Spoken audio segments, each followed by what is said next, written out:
I didn't think it was a challenge. I just thought it was something new, something different, something that I hadn't done before. And I had known Earl Hamner previously. We had done a test together on Huck Finn. He had written a terrific test for a script that he had on, Tom Sawyer, Huck Finn. And I had shot this test for him, and we had known each other elsewhere too. But I liked the material an awful lot when I read it.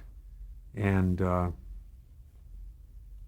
had known Lee Rich, the producer, and the show was already on the air.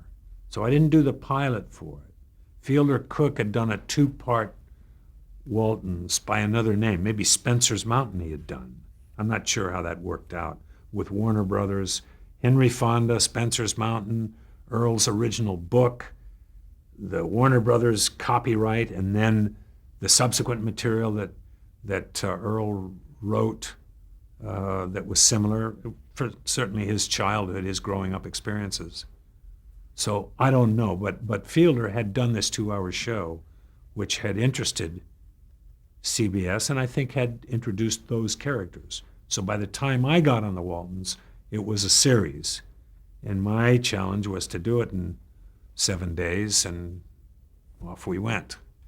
And that was the mechanical side. The spiritual side was that I just thought the words were wonderful. A part of our community and the world thinks it's too sweet and square. They can't take it. It's just too proper. I didn't feel that way. Surprise, surprise. I liked it. I thought there was an awful lot of dignity in its heart and a lot of humanity in it. And I enjoyed immensely that side of it. And just got a big kick doing it. In one episode called Mailman, I think. I mean, it is so dear. The idea is so dear, it almost makes you crack up to think of it. But what happens is an airmail pilot runs out of gas and comes down in the Walton Meadow. So now we've got to get high-octane gas and get this guy fueled again so he can go on the road. Well, this swashbuckling airmail hero comes into the lives of the Waltons. It was just dear and wonderful. And what he does is reinvigorate Mom Walton as a mother and a homebody. It was just the sweetest, squarest thing in the world. I really enjoyed it. And at one point, he takes her either, I think it's an imaginary ride in his plane. Whether he takes her up, I don't remember. But at one point, she, or maybe John Boy, is sitting in the plane, and I got the crane out and the Dutch head out, and as the person sitting alone in the plane begins to imagine flying, there might have been monologue over, as that person begins to imagine that, we just start to drift with that imagination and begin to move the camera and tip the camera just as if the plane is flying.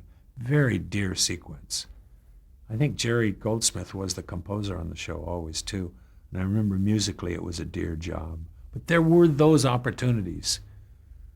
You never knew where you could do something kind of interesting and kind of different. And here the Waltons, a sweet square show, gave an opportunity for a very fanciful non-airplane ride. Well, my synopsis here on it, the Airmail Man. The Airmail Man is right. Paul Michael Glaser played the That's right. Yes, he did. pilot, and it says at the end, Todd gives her a great thrill, Olivia, by taking her out for a ride in the Yeah, that's the flight. Yeah. Mom doesn't take the flight, but the daughter does. I don't know. I guess yeah, what you said is right. Okay. Yeah, Paul Michael Glaser did a nice job. And Julie Cobb might have been in it.